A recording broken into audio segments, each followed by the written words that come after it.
get back at your career now and look how you moving forward and everything. That's a big deal in doing all those things, man. So we're going to talk about how your game progressed over the year because you slimmed down, you toned up some, you got quicker and all that. Let's walk the viewers through that process, how you was able to slim down, getting bigger and stronger and quicker, working on your game. Really, I just connected with KJ's mom, Salita Johnson, and I got me a meal plan, started following that, and then the Grayson workouts that we do, I feel like that gets us mentally prepared and physically prepared for college. And inside, right around the basket, and out of nowhere, I want to say transitioning from your sophomore year to your junior year, I start seeing you going farther out from the inside the paint into around the free throw line, getting closer to the three-point line, and all that. And now you're a consistent 3-point shooter. When you start taking those threes with no hesitation and everything, you was making them. I was like, is he just hot this week, or has he been really working on his 3-point shot? And to tell me where I'm wrong, that when I seen the development of your game, it's like your junior year, that's when you really worked on your 3-point shot and got it better. That's correct, and explain. Yeah, it is correct. I feel like I knew I could shoot back in freshman year, sophomore year, but going into my junior year, I wanted to really show people that I could really shoot. So I started working more at it to get more consistent, just to be able to go out and be able to shoot those threes and make them. So. Okay, so coming into your senior year now, it looked like you added, I don't know if you got with a trainer or you watched tape or the Grayson coaching staff help you out with that. You started from the 3-point line, you started putting it on the floor. Where you just wasn't sitting out there spotting up, shooting threes. You was actually, when they realized you was making it, you started taking your man out there, because you played a 5, and when y'all play small ball pretty much, you played a 5, and that big not used to guarding anybody that far out. So you started taking them off the dribble more and getting around them and adding that onto your career. What made you do that, and whose suggestion was that? Really, I could always do it. I just never really showed it outside of except for in practice or something. Then I'll be playing like a guard. But growing up, just training with my brother, he was a guard, so I thought I was gonna grow up to be a guard. But God blessed me with my height, my abilities, so really I can do everything on the court. That's what's up.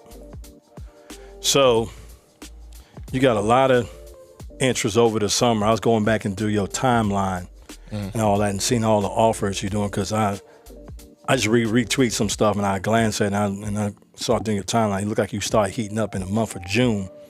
That's when your offers start coming in, look like every 5 days about that. Well, let's walk the viewers about that experience, how you start getting all those offers coming in, and one by one kept coming in. I feel like that really all happened, like you said, during that June period. But during summer ball, it was when we were at Lake Point, the first Georgia event.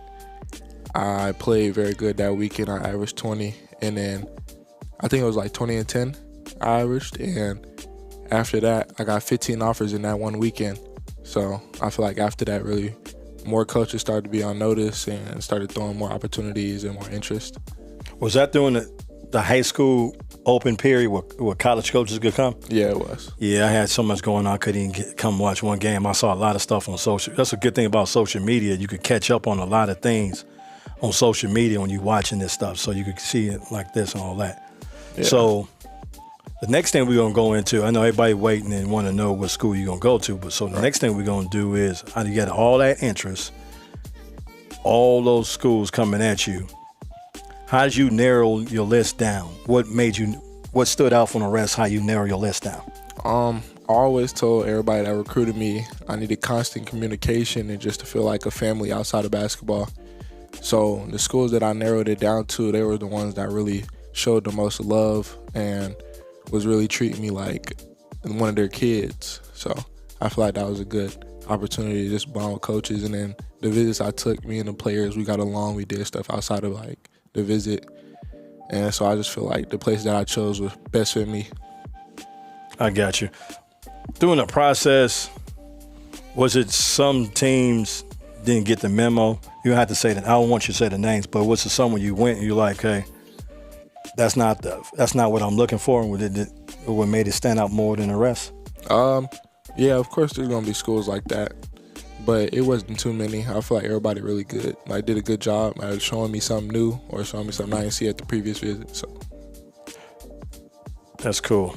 So you want to, before you say what school you're going to, you want to thank all the other coaches that recruited you and try to get you to come to school. And yeah, for sure.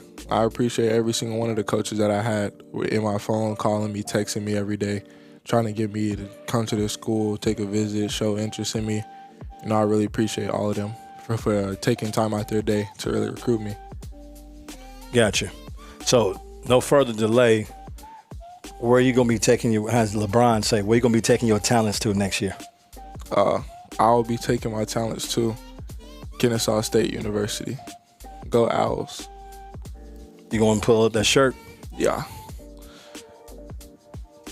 Come on.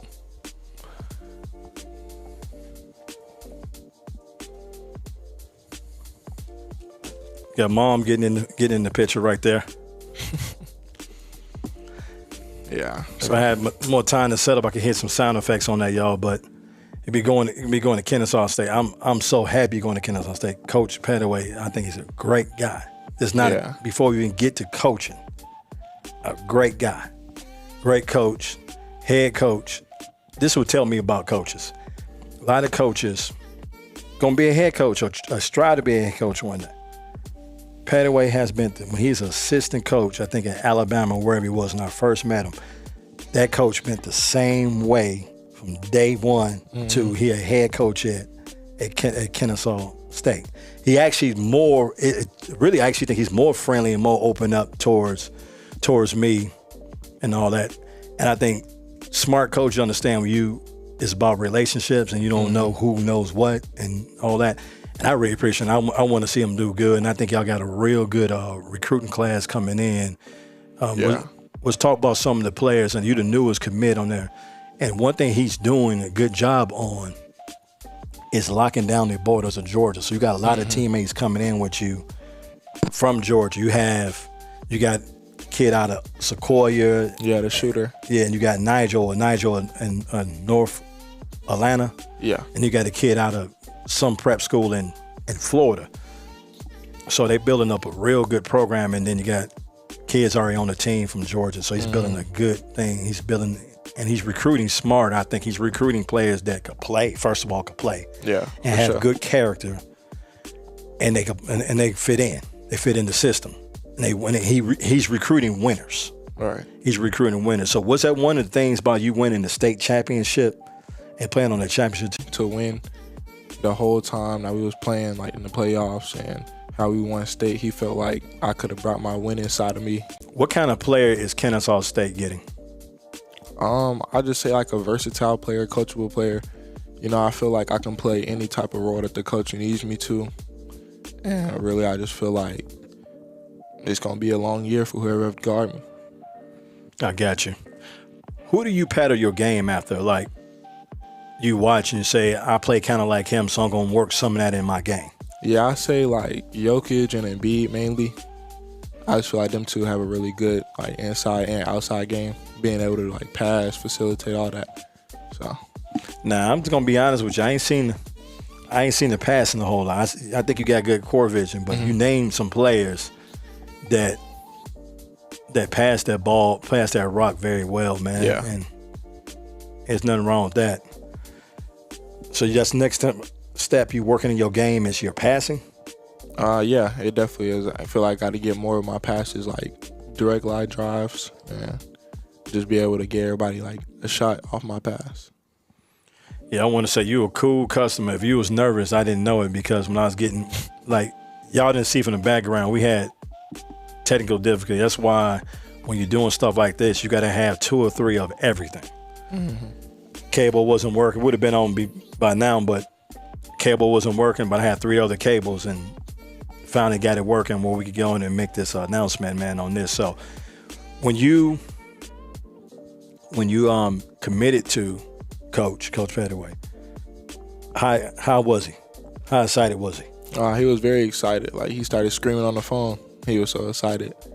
I feel like that was a good thing for me to experience in my life, me being able to commit to somebody and then being so happy that they're having me at their school. Yeah, you got signing day on Wednesday. Yeah. So that's going to be 7 o'clock. Mm-hmm. You got to load the roster, man. So that's what's up on that. Yeah. On that. So I want to appreciate everybody joining the License the Ball podcast. We're going to be doing more of this.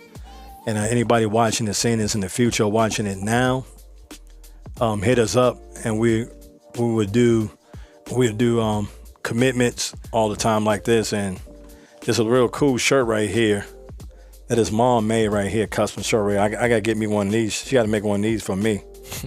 I like this shirt right here. Same date and everything on there, on this commitment, on all that, as you can see. Why don't you hold that up?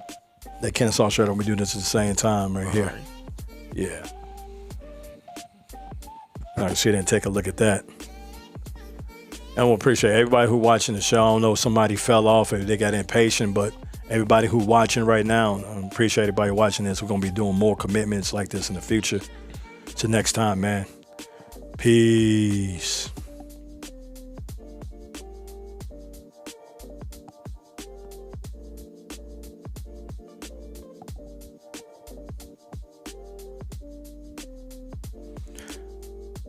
They had these things.